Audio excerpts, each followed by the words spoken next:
The World Health Organization validated on Friday the SARS-CoV-2 vaccine, developed by China's Sino Fund for emergency use, making it the sixth vaccine to receive WHO validation for safety, efficacy, and quality.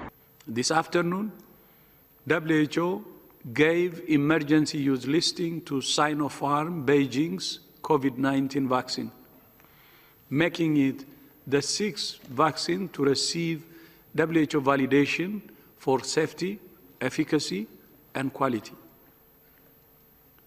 This expands the list of vaccines that COVAX can buy and gives countries confidence to expedite their own regulatory approval and to import and administer a vaccine. The Sinopharm COVID-19 vaccine is an inactivated vaccine with easy storage requirements, which makes it highly suitable for low-resource settings.